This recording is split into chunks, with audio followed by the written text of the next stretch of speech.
The Geekazine Weekly Podcast is a proud member of the Tech Podcast Network. If it's tech, then it's here over at www.techpodcast.com.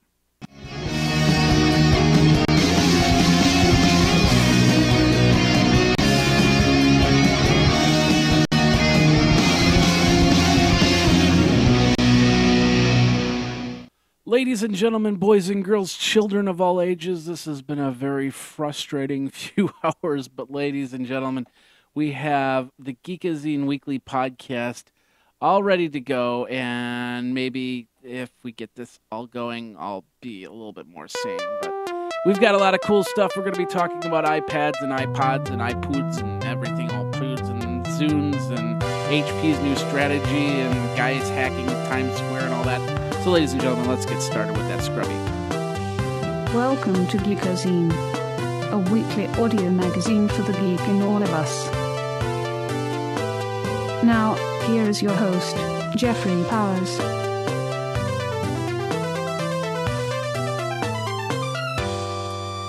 Ladies, what happened? Oh my goodness. I lost the screen. Look at that. What do you know? This show has not been without issue. I'm going to tell you that right now. And why is not the quick cam? That's not working. That is just wild. Wild and crazy. But here we go. Here we go. Hey, everybody. Jeffrey Powers here. I am going to tell you something. Everything that has gone wrong in the world has gone wrong tonight. And I'm sitting without internet access right now, so you're not getting to see this live. You're getting to see this as a podcast. It's a regular podcast, audio and video, of course. And I'm sorry to say that, but that's basically what happened today.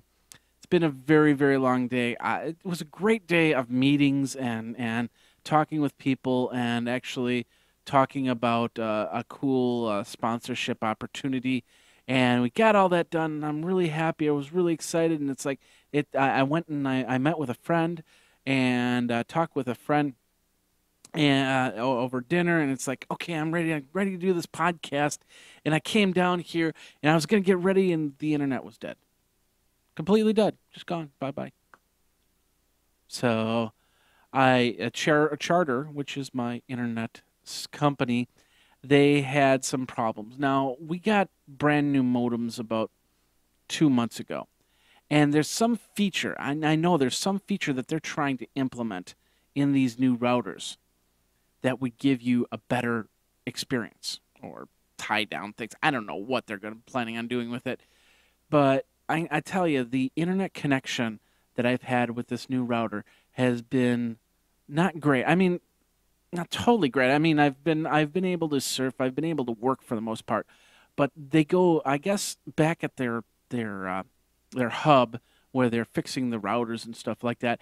I think they've been trying to add or do something back there, because at about 1 o'clock in the morning, about 1:15 in the morning, all of a sudden my internet goes kaput, and it happens almost every night. Almost every night. And I'm one of those people that work at 1 o'clock in the morning. I like to work at 1 o'clock in the morning, get things done, and then get to bed and then get ready for the next day. But I haven't been able to work at 1 o'clock in the morning for a few weeks now, because I'm afraid that my internet's not going to be working. So I get all my stuff done so I can get other stuff done at 1 o'clock in the morning. So, but today when I got home, no internet whatsoever. They're saying, oh, it's going to be a few hours to work on that. That was at like 8 o'clock tonight, and I haven't had internet access yet. So as for somebody who's cut the cord, gotten rid of cable, I have over-the-air TV if I want to watch that, but I have no access to internet stuff. So I went over to a friend's house, and I got the show ready. And I got all the windows loaded and stuff like that.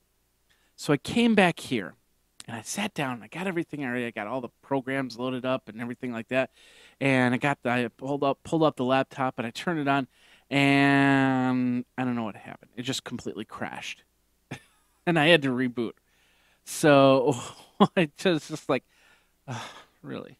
Okay. So what I did was I went upstairs to the far corner of the house where I can get like one sliver of a bar of somebody else's internet. And I kind of stole their internet so I could load all the pages. And it took forever to load the pages so I could put together this podcast so I could do it. So here we are. It's 1:30 in the morning. Now here's the ironic thing. I told myself this morning, I think tonight I'll get myself some decent sleep. I'll go to bed maybe 10, 11 o'clock. Haven't done that in a while. Really would like to do that. Get a little bit of extra sleep so I can be well rested for tomorrow morning because we have a stream of meetings tomorrow morning that I need to be on top of my game for. Yeah, that's not going to happen. Here it is 1:30 in the morning. It's like I just finally got the podcast going. So, of course, we're going through Wirecast, and there's no live stream. So we're getting the video and the audio all recorded. And then, of course, I'm going to get it all mixed down, but I won't be able to upload it. I won't be able to put the show notes up on the site.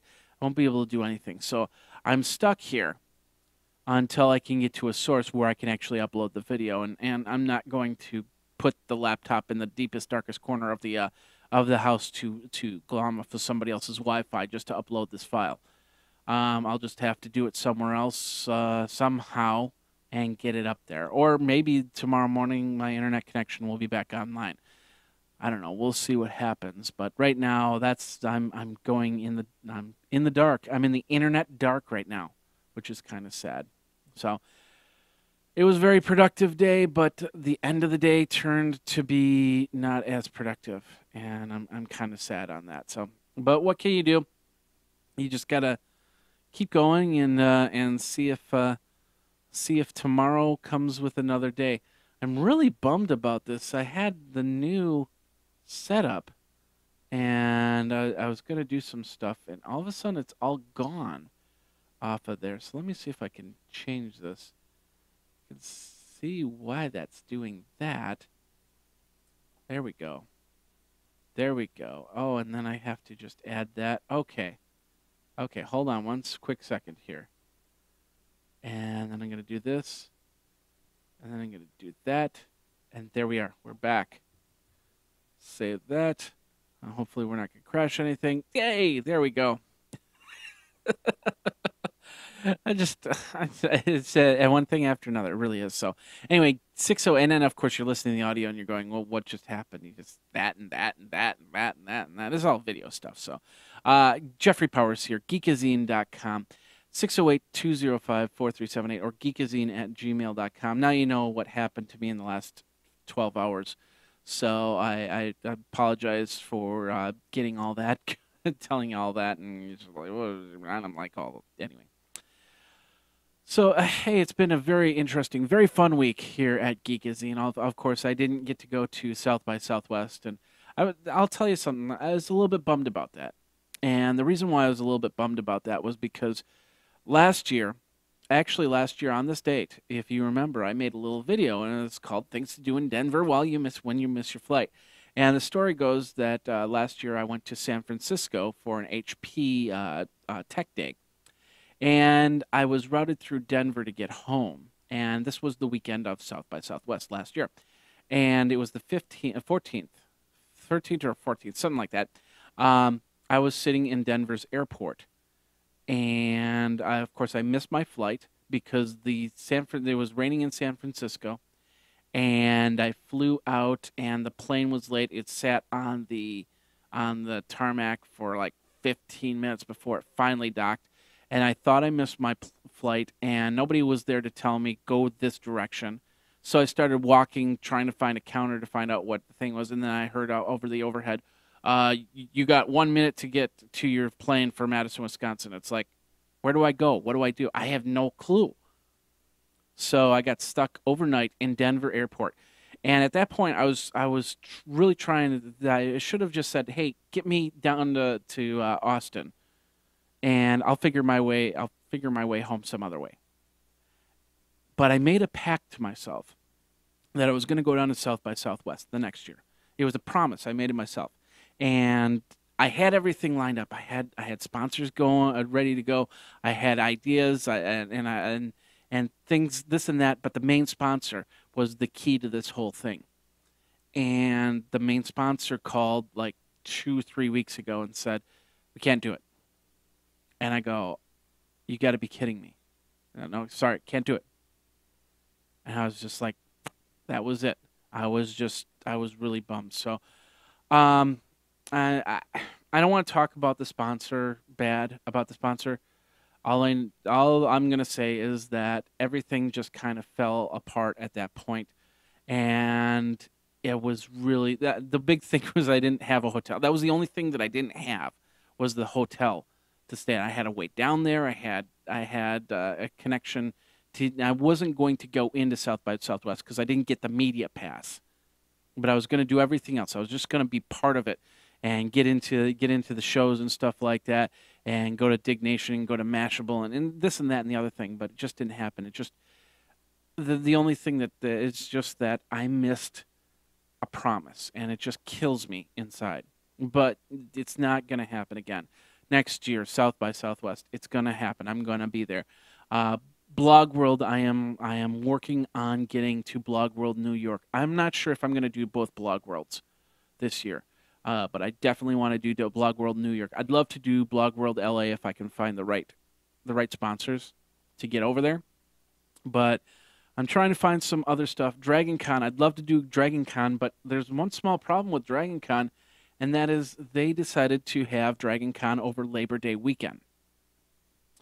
As a musician, kind of play over Labor Day weekend. I just can't do that type of stuff, so I don't know.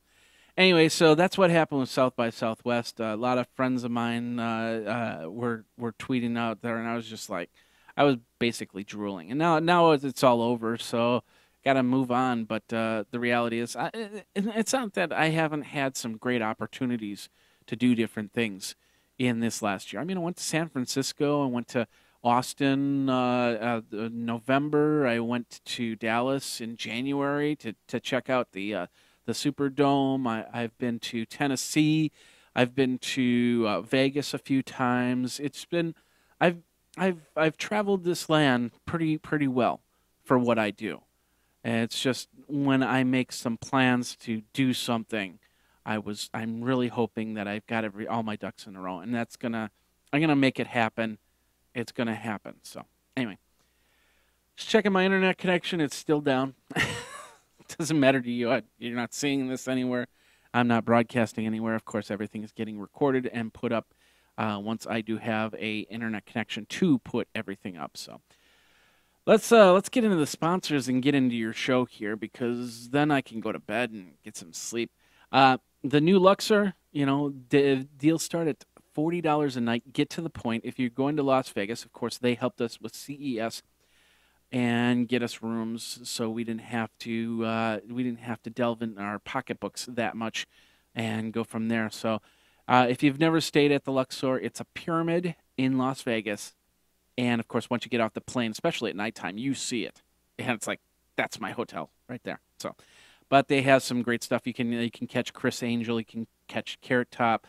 They have a lot of music. They have shows. They have Bodies, the exhibition, and a whole bunch more. So get to the point. Stay at the Luxor. Rooms start at $40 a night. Just click on the link in Geekazine. That'll take you there. Of course, you can also get a 14-day free trial at audiblepodcast.com. That's audiblepodcast.com/CES. That's going to get you a 14-day free trial plus a free audiobook to download. And, of course, they have a lot of great audiobooks to download. I haven't been listening to any audiobooks as of late. I've been trying to keep up with my podcasts, which seems to be a task. But I've had some people say, hey, have you been listening to the iWaz book? And it's like, I read part of it. I read part of it a while back before I interviewed Waz. And I didn't get a chance to listen to the whole thing. So I might just download that as my next credit with Audible. But if you want to get a 14-day free trial and, of course, support our CES coverage, go over to audiblepodcast.com/CES, and that'll get you over to podcast and become a listener of some great audiobooks.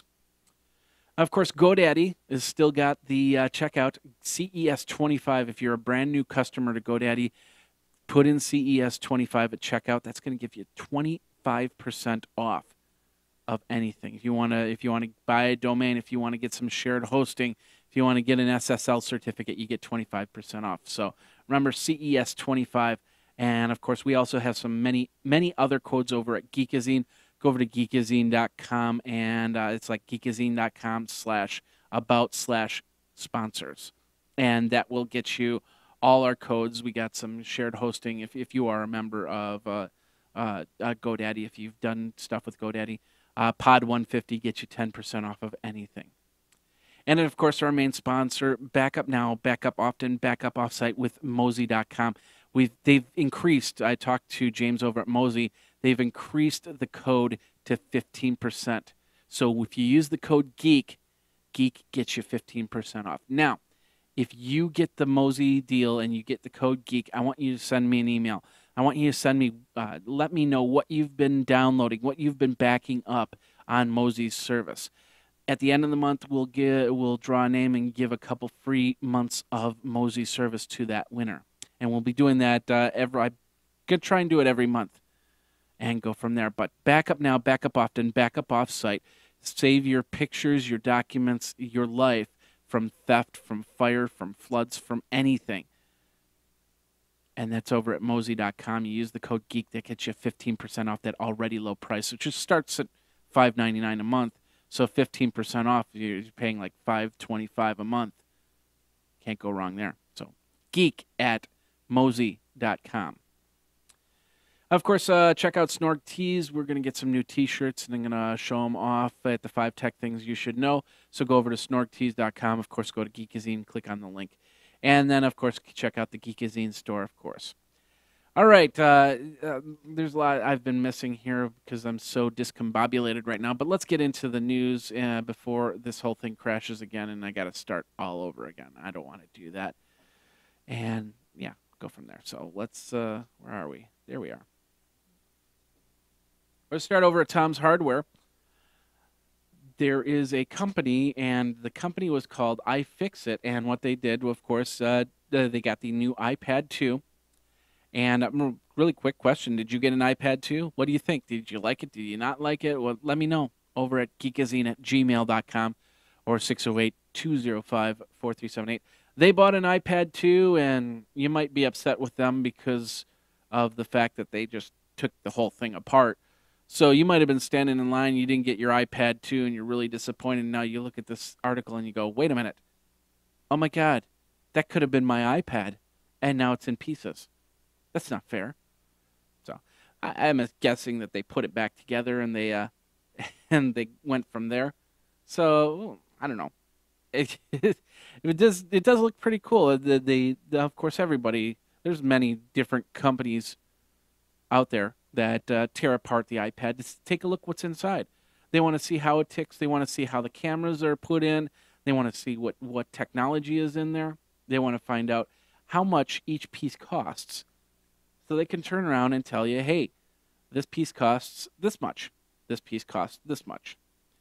So they said basically that they looked at the LCD. They noticed that the iPad 2 LCD is a little bit thinner.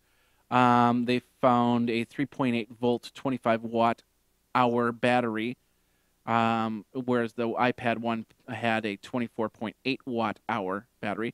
They had found 512 megabytes of RAM, which is something we talked about, that the iPad 1 had 256 megabytes of RAM.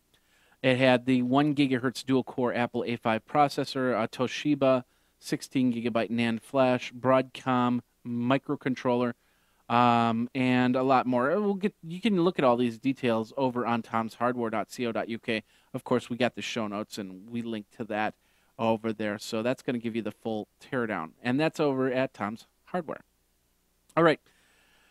If you use Twitter, I use Twitter. In fact, I just set up Twitter to do a lot more tweeting from me. And I'm trying to increase my Twitter followers. So if you're not following me over on Geekazine, feel free to do so at Geekazine. Think magazine, take out the mag, put in a geek, and there you are, Geekazine. and that's me. Hold on a second.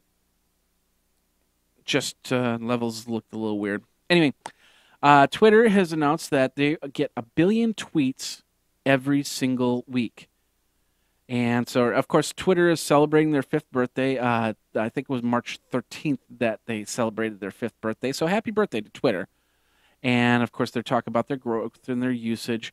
And they said in the last year, the average number of Twitter messages sent per day increased from 50 million to 140 million. That was back in March of 2010 to now. They've pretty much almost tripled the amount of tweets that they send per week per month. Yeah, 140 million tweets this month. So 1 billion tweets every single week, and you got to ask yourself the question: how much is it? How much of this is stuff that you actually see? I did a small little calculation in my head, and the calculation is simply: how many tweets do you see in a given day? Now, of course, this all depends on how you look at your Twitter account. A lot of time, I would look at my Twitter account like once in a day, but more and more, I'm looking 4 or 5 times a day. But I'm not really scanning through all the Twitters. I'm probably going through like a page or two, which is about 6 tweets, and I've come to the realization, at the most, on average, I'd say the average person looks at Twitter tweets about 185 tweets. 185 tweets. And of course, there's no scientific value to what I just did. But I believe, and this is coming from what I've viewed, and I'm a higher end traffic user, so I'd say I'd be watching more than 185 tweets. But I focus more on the mentions. I focus more on the direct messages. And I probably go through a list a little bit, and unless I'm watching the live feed, as a higher end user, I'd say I'd be going through 250 tweets to 350 tweets, somewhere around there. Excuse me. So 200 to 350 tweets, and that's it. So there's 1 billion tweets every week. I'm seeing 1,400 tweets a week. Small amount to that, and of course, your tweets are different. It depends on the size of how many people you're following, and how many tweets you see through there. So, do you agree with that? When you open up your Twitter, do you look at like the first 20 tweets and that's pretty much it? Let me know at geekazine@gmail.com or 608-205-4378. All right, let's get going because we got a lot of news here, and the news of the hour, of course, is that yesterday, IE Internet Explorer 9 was released in real time, or not real time. I always say real time. Released to manufacturing. That's what RTM stands for.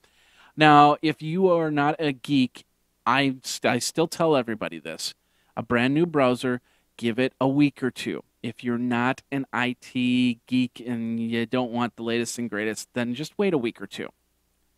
But eventually, ladies and gentlemen, even if you don't use Internet Explorer, you should update your Internet Explorer to Internet Explorer 9. Why? Because there's always a way.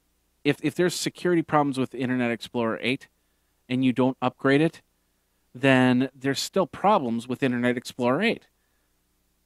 Even though you don't use the browser, you never know when some third-party program all of a sudden opens up Internet Explorer and goes to a web page. That's why it's so important to update to the latest and greatest. Of course, if you don't have, I believe it's Windows 7 definitely, but I'm not sure if Vista is part of that. But if you're in Vista and you can get updated to IE9, I would do that. And I'm just scanning this really quick. But I know if you have Windows XP, you do not get IE9. So in those cases, you might actually want, if you got Windows XP, you might want to switch to Chrome and get on Chrome there. So, But anyway, IE9 is available, so you can download it now. If you're not 100% sure, just kind of wait then. Wait a week or two and see what type of problems come from here. So anyway, that's over on, if you want to read more, you can go over to digitaltrends.com. If you haven't heard the HT Thunderbolt, we did the interview at CES for that. The HTC Thunderbolt is coming to Verizon on March 17th. Of course, it's the first 4G, full 4G LTE smartphone. It'll be $249.99 with a 2-year contract, and it was announced on Tuesday. Of course, it has that 4.3-inch WVGA display, HD video recording. It has the 1 gigahertz Snapdragon processor and the 8-megapixel rear, 1.3 megapixel front-facing camera. So pretty cool stuff. You can read more about it over at PCMag.com, so go over there and check it out. Over on GigaOM, they're asking the question, can Google save itself from itself? Pretty interesting question. There was an article on the New York Times that talked about Google building a new kind of manager. They were trying to create processes to create better managers. And Malik was going, this doesn't sound right. It's kind of weird. So he's wondering if Google's trying to change, how do I put this? Trying to figure out how Google is going to work in the next few years and keep itself together. Because you think about it, Google has a lot on their plate. And you got to figure out what you're going to do for the future and who you're going to get to be part of this humongous thing. I mean, I remember just hearing a podcast today about how they were talking about Google trying to fight the net neutrality laws by talking about the install fiber. If you remember correctly, they were petitioning, having cities petition to get that Google high-speed fiber in their city. And, of course, we haven't heard anything. They're still going through all the paperwork and stuff like that. But your city might get Google fiber. Then again, it might not. And they're going through that. So Google is got a lot of hands in a lot of pots. And they need to make sure that they're structured properly so they can move just as easily and they don't get bogged down by some end here. Now, said that by the end of 2010, Google had 24,400 employees, and which 5 years ago was something like 5,700 employees. And so it's growing, and it's interesting to see how they're evolving and how they're working from there. A lot of stuff here. You can check it over on GigaOM. I could keep explaining it, but read the article. It's very, very cool. So check that out. All right. Now this is going to be very, very. I'm saying very, very a lot. This is going to be very. I don't know why. I think I'm just tired now. This is going to be interesting, and that is the T-Mobile Sidekick is back, ladies and gentlemen. You're going, huh? If you don't remember, the mobile Sidekick was kind of discontinued when Microsoft turned off all the servers, and you couldn't really use it that well, and everybody just that bought Sidekicks were just really upset. But now there's a brand new T-Mobile Sidekick 4G. Yes, 4G. It's announced that it's going to be, they're going to bring it back in life, to life. They're going to give it a makeover. It's going to run Android 2.2. It's going to have 1 gigahertz Hummingbird processor. And, of course, they're going to put together a new server so they can turn it off like in 3 months or something like that. I don't know. But if you like the Sidekick and you want a new Sidekick, well, T-Mobile might be giving you that option. Just remember that T-Mobile and Sprint are in talks for Sprint to buy T-Mobile, so Sprint might turn around and say, you know, we don't like the Sidekick. Let's just turn off the server again. So I don't know if I would not personally buy the Sidekick because of the fact that, you know, this could happen. Your data is not in a place that you can really back up and use. It just doesn't make much sense to me. Get yourself a smartphone that doesn't have that middleman storage. So, what are your thoughts? Are you thinking about getting a Sidekick? Let me know. Geekazine@gmail.com. Let's move over to the Cult of Mac. Samsung has they got this little document here that they're looking at. Samsung has announced that they have decided that, you know, maybe we should probably change the price of our Galaxy Tab now that iPad 2 is out. So they're thinking about it. So it hasn't happened yet, but Samsung is thinking about actually reducing the price to $399. Which would mean that Samsung takes a loss in their Galaxy Tab. Of course, the new Galaxy Tab the Galaxy Tab 2 is slated to come out sometime in September, and that's going to have a dual-core processor and better cameras and so on and so forth. When I was at dinner with my friend, who actually, this is a kind of funny, it's a small side story. He worked at Apple, and I thought he still worked at Apple. So we had dinner, and of course, I was going to kind of grill him on a couple things with Apple and find out what was going on in Apple. But I found out during dinner, it's like, oh, yeah, he doesn't work at Apple anymore. It's like, okay.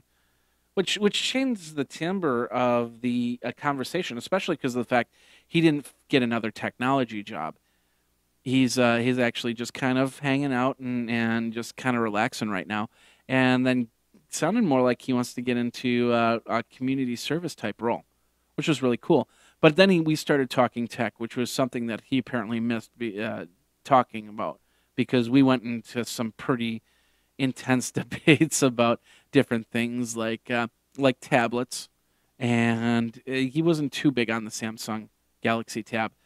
And he was definitely really liked the Apple. We talked a little bit about light peak technology. We talked a little bit about technology, running podcasts and stuff like that. But the whole point was he wasn't a big fan of the Samsung Galaxy Tab. So and I told him, September we got the new Samsung coming out, and the one thing about that conversation was, I was so set on certain things, and then he said something that just kind of like, you're probably right on that. Like, for instance, the one thing that I like about the Galaxy Tab is I can put it in my shirt pocket. And I told him that, and he says, you put it in your, that doesn't make sense. And he said, it just doesn't fit. And I go, yeah, it fits perfectly. And I'm thinking width of the pocket, put in the pocket. But what he's saying was height. So half of the Galaxy Tab fits in your pocket, but the other half sticks out. And he goes, that's not right. And I go, well, yeah, but you also can get like pocket holsters and stuff like that. That's easier for a Galaxy Tab than an iPad. And we talked about Android, and we talked about the Galaxy Tab not being able to get into the honeycomb. You'll have to wait for the next version of the Galaxy Tab to do that, which he was right, and it was really cool conversation. And we definitely went into a very deep conversation about tablets. So my question to you though is, are you thinking about getting a Samsung Galaxy Tab? Are you thinking about, now that they're $399, will that be your, or they're not, I'm sorry, let me rephrase. Now that they're thinking about changing the $399, will you get a Galaxy Tab? Let me know. Geekazine@gmail.com or 608-205-4378. Of course, we all know what happened in Japan. It was devastating. I remember we were working. It was about 1 o'clock in the morning. Looked up at the TV, and all of a sudden they started talking about this earthquake. And of course, I know that Japan has earthquakes a lot, but when they said that this was a 7.9, I'm going, oh wait, that's a little bit big. And then they upgraded it to 8.9. It was just like, wow, amazing. Then we saw the first tsunami hit, and it was devastating. And we were watching it unfold as we were there. We weren't there, but we were watching on TV. And so it's just been tragic over at Japan. And of course, now they have the problem with the nuclear reactors. So I hope that they got everything, they're going to have everything up and going. A lot of companies, of course, are in dire straits right now. They talked about Sony, Panasonic, and Fujitsu right now that they're going to be rebuilding.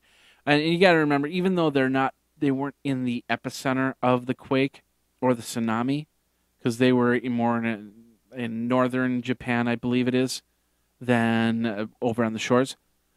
They still have now. First of all, they still have to make sure that the whole building is safe to be in, and then of course they have to find out which employees can come to work, because you can be ready to go, but if you have no employees to work, it makes it that much harder.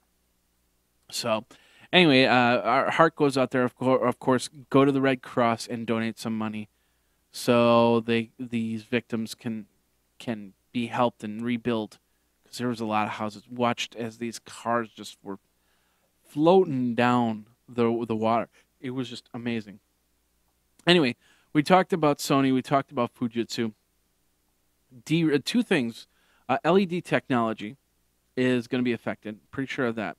NAND flash memory and DRAM is going to also be a commodity. And this is an article over at Computer World that basically says, hey, the prices might rise a little bit, and it might take a little bit longer for you to get flash memory. And of course, it's not all flash memory. There are some companies in, I believe, California that makes flash memory. But the NAND memory that's made in iPads, iPhones, and other mobile devices will increase as much as 20% since the earthquake. So whether that changes the prices of the iPhone and iPad, we don't know just yet. But it might be a little bit harder to get an iPhone and iPad because they gotta produce NAND for that. And maybe Apple has a backup plan. A lot of their stuff goes through China at Foxconn, so maybe they have an alternative to that. So we'll see what happens.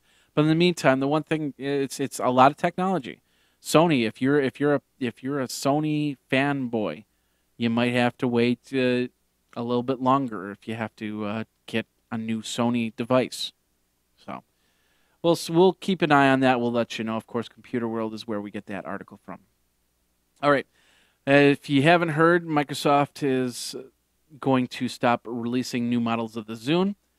It doesn't mean that they won't release current models of the Zune, and of course, the Zune software is going to be remodeled and going into other areas. I would really, really hope that they could actually plan to put Zune on an Android device. I just think that if you put Zune on an Android device, you will have more people running to Zune than to iTunes. You put Zune on an over-the-top television set, a set-top box like a Roku or a Boxee, then people will start using Zune more. If you give more functionality to Zune than what iTunes has, Zune could overtake iTunes in a year. In a year, I have no doubt in my mind. So, but it's too bad. I mean, the players. If you never saw a Zune player, it had the OLED screens. It had a good amount of memory in it. It just had a good processor, and it really worked well. So it's sad to see it go. But once again, why have a Zune when you can get a Windows mobile phone 7 with Zune installed in it? Focus on that. Focus on the tablets, and then if the Zune player comes back, then bring it back.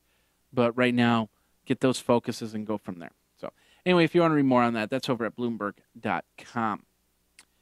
Going back to the Japan earthquakes, there's a report over on Gearlog that Apple has been sending a bunch of where's that?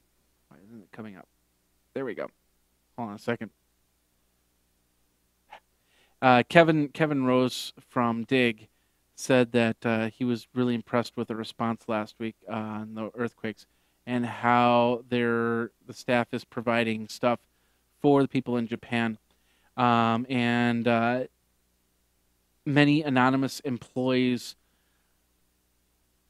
were instructed to stock up on food and water after the first quake. Stores let Apple employees sleep in the stores along with their families. So Apple employees have been taken care of well. And that was a very, very impressive read. You want to check it out, go over to gearlog.com. Of course, it's in the show notes. And then finally, last but certainly not least, of course, the iPad 2 has the new option to actually put it onto a big screen TV. And so the question is, well, how does it look on a 50-inch HD TV? And so this is the picture right here. And of course, they hooked up the iPad 2 to the external attachment to an HDMI cable to the 50-inch TV, and they fired it up. They looked at Epic's Unreal Engine 3, powered by Infinity Blade, and they were really impressed with the graphics on the screen. So if you've got an iPad 2, you should check it out. If you've got the proper connectors to do that, you go ahead and check it out. Let me know and show me your screenshots. Send them to geekazine@gmail.com or call me at 608-205-4378. That does bring us to the end of part one, a very long part one. Normally I have a video here. I'm gonna do a new segment here on the video side, and we're gonna do it. It's called Epiphanies from Andy Dick. I met Andy Dick at CES. And so we're gonna do that really quick, and then we'll be right back on the Geekazine Weekly Podcast.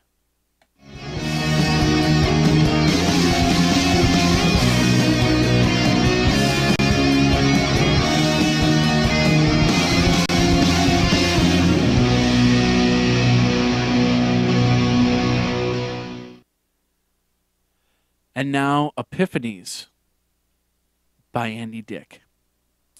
Gilbert Gottfried got fired this week for, of course, he was the voice of the Aflac duck. Aflac! And, of course, he said he twittered on Japan, and he made some jokes. And the people at Aflac didn't care too much for it. So, ladies and gentlemen, here is Your Epiphany by Andy Dick.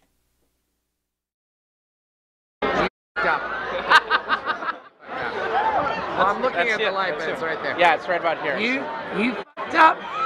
Maybe next year. Next year. Idiot.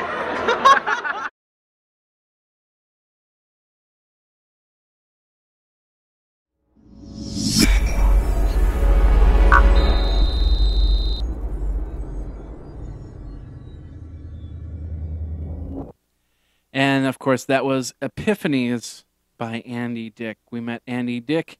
I met him at the Atomic Testing Museum at the Consumer Electronics Show, and everything fit there. Of course, if you were listening to the audio and you didn't get to see the video, we talked about Gilbert Gottfried and, of course, how he got fired as the voice of the Aflac duck. I think we should start a new Twitter hashtag called DuckBlood. DuckBlood. And let's get that going for Gilbert Gottfried. So, anyway, ladies and gentlemen, let's get back into the content here. And I think I got this in the right order here. I'm just trying to keep everything just holding by my teeth. And of course, I still don't have any internet access just yet. So, but we're gonna finish up this show in the Amish way. We're gonna finish up this episode the Amish way. Let's build a barn. Anyway, I don't know. I'm just going on here. Go over to if you're a blogger especially, go over to ProBlogger. There is a question that they ask, and this is actually really funny. Is it time to quit blogging? Now, it's just it's kind of a midlife crisis situation if you're a blogger, and why did you blog, and how are you blogging, where your focuses are, what you should be doing. And really cool stuff to just kind of think about when you're blogging out there. Should you quit? What do you want to quit? Where is your focus in the right place? What are you doing? Reevaluate, and that's the big thing. And they're talking about reevaluating. It's not as much about quitting as it is about reevaluating and kind of recharging. And there's many times like, for instance, I do a podcast and I get done with a podcast, like this podcast. I'll get done and I'll go, wow, did I just do that? That's wild. And then sometimes I'll just go, yeah, wow, I can't believe I was so under this and that, and I did it. So actually, this podcast will be one of those. It's like, yes, I did it. I got it done. And I got my points across, and I didn't stumble too much, and I didn't say, like that. I did a little bit more, and I worked more. And of course, I did this new segment, Epiphanies from Andy Dick. Can't go wrong there, right? There'll be more epiphanies, by the way. I wanted to do more, but once again, ran out of time. No internet access. Couldn't do it. And it's like, what can you do? But anyway, they talk about the biggest thing, take a break from your blog. If you've been blogging every day and you just kind of get losing the focus, losing the passion, take a break. Take the day. Just kind of forget about it. It's for a lot of times it's tough for me to kind of forget about going on the internet because I just have to do it. But there's been a couple times that I have set myself and took myself away and did something else. Go to the gym. Go take a walk. Go do something else, and just get away from things for a while. And sometimes a while means a couple hours. Sometimes a while means a few days. Sometimes a while means a month. You never know. But a really cool article. It's just there's many things that they talk about here over on ProBlogger. So check that out if you are a blogger. And if you are coming back into the market, definitely figure out your focuses. Figure out what you're doing, where you're going, and so on and so forth. And maybe even write down a list. That would be the key right there.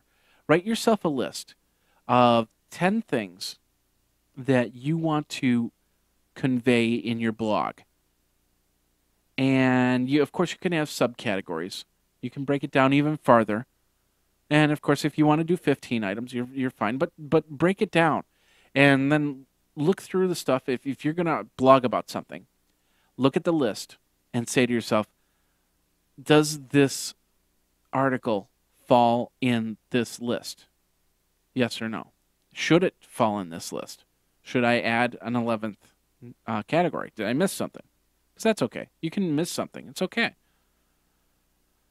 But are you on the right track? And that's the key right there. So check that out over at ProBlogger.com. All right, let's talk a little bit about HP's new strategy.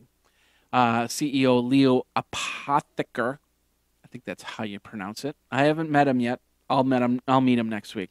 I'm kidding. I probably won't meet him, but he basically gave the investors his plan, what they're calling the long-term strategy, and he's planning, of course, to refocus HP on cloud services and connectivity. But the big thing was about his plans for the Palm OS. And, of course, the big thing was to do dual boot ability. So you can get the HP, the Palm HP on computers. And, of course, dual boot them, I guess. So, and they're talking about their touchpad tablet.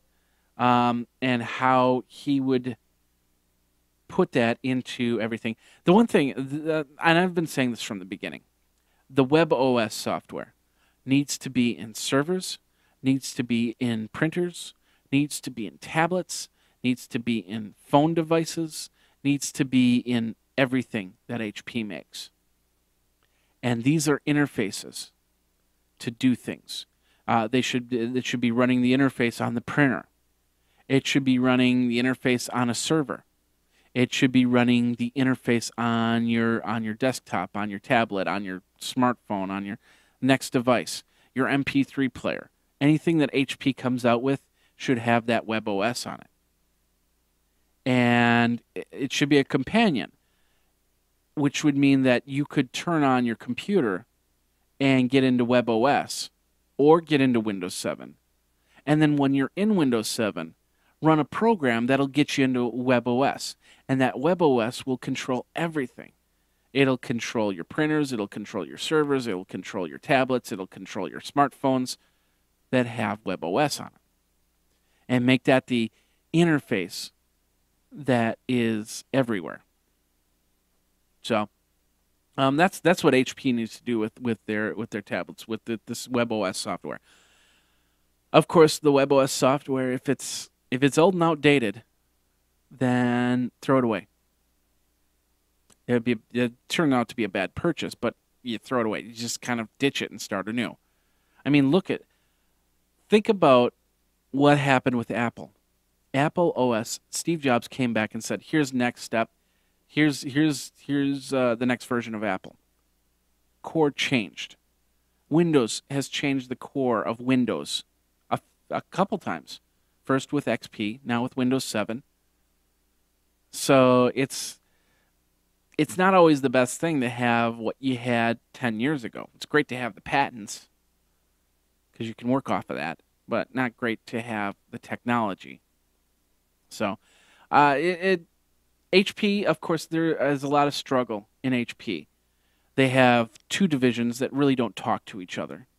And they have, what they do, those divisions do, is they work and they come out with some pretty good products.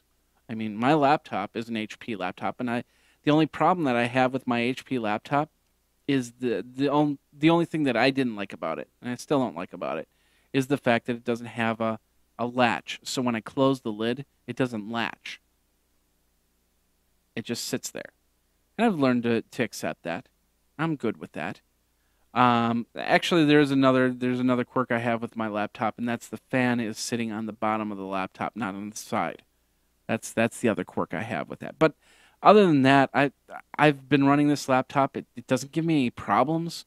I can do what I need to do. It's got a dual core processor in it. I've had it for about 1.5 years now. It's froze up a couple times. Yeah, it's rebooted a couple times. Did that today. But it wasn't, I don't think it was its fault. I think it was just the fact that I was trying to do too much and trying to get things going, and it just happened. So, and of course, that's with any computer. You use it like that, it definitely will say, hey, enough's enough, and reboot. So, but interesting to see what's going to happen with HP. I think they definitely need to talk to each other. I think their printer line definitely needs to have some sort of advantage now, because especially since printers, printers are on the decline, whereas HP used to use their printer division to make all their money. Now they have to rely on their PC division to make the money, and of course, tablets and whatever the next cool device is. So, if you're not a HP fanboy, that's fine. If you're a Dell fanboy, that's fine.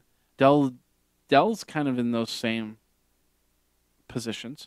If you're an IBM or actually Lenovo fanboy, that's fine too. Lenovo's been thinking about how to integrate tablets into PCs. Of course, they have that clamshell where you take off the monitor and, of course, it becomes its own tablet. Not really. Even the second time around when I saw it, I still wasn't too impressed with it. It's like, yeah, it's a cool idea, but, it just doesn't make any sense. Dell has that that flip turn into a tablet thing, but, that's kind of too heavy, and it just doesn't make sense when it flips over to the tablet, especially since you have to wait. The wait's the big thing, and we don't have the SSDs in there. We don't have the NAND flash in there, and it's like, okay, that's nice, but where is this going to be? How am I going to use this device and not get frustrated with it? So, anyway, back to HP. I think they're on a good track here. A lot of people are really questioning how Leo apathetic. I can't say it anymore. how the CEO is going to really get the long-term strategy and keep interest going. There's people that are saying, maybe this isn't the CEO. Maybe it is. I don't know. The jury's not out just yet. So, what do you think? Is HP on the right track? Let me know. 608-205-4378 or geekazine@gmail.com. All right, last part of part 2, and we're going to get you on your merry way. Of course, I was going to show you this video, but I have no internet connection. I'll show you this anyway. Let's zoom it in here. There's a guy, and nope, can't do that. Can't do that. Let's do it this way. He's got an iPhone. Of course, you saw part of my screen. There we go. And he's been making some cool devices. And there's a little RF device, and he's got an RF thing. Basically, what happens is the video from the phone goes through this little wireless device to the receiver, and a lot of the TVs in Times Square are on a wireless signal. So basically, there's a computer somewhere that sends out a wireless signal, pushes it out to Times Square, and then pushes it to a TV. Well, he's got a device that basically attaches to the iPhone, or whatever video device it is, but in this case, it was an iPhone.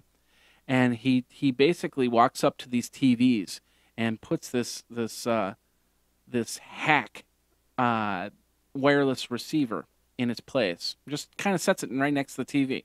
It's not like he's plugging it in or anything like that. And it shows the video off of the iPhone that you see right there. And what he does is he gets a balloon. I wish I could show it to you because it'd be easier.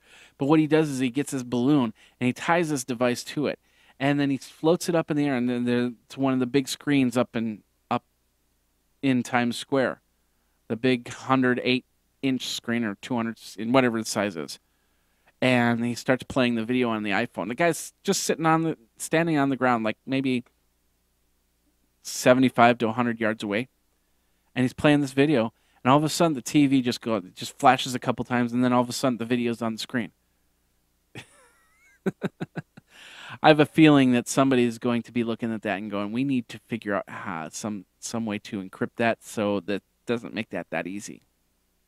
So anyway, that's over on Trigla, TRIGG.LA.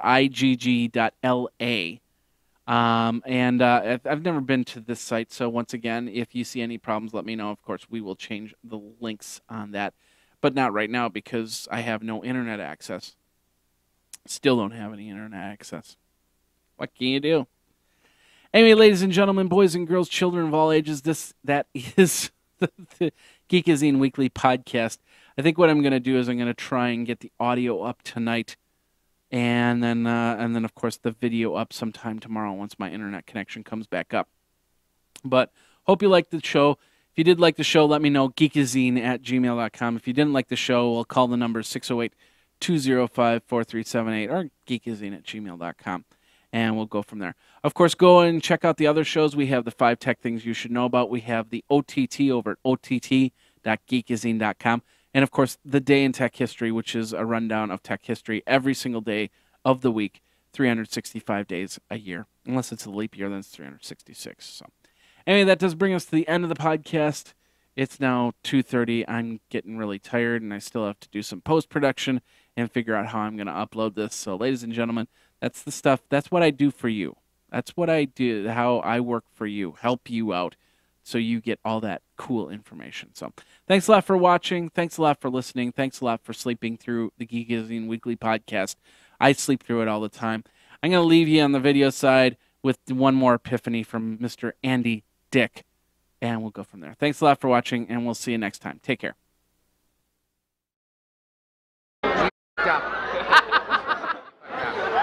I'm looking at the light, but it's right there. Yeah, it's right about here. You f***ed up.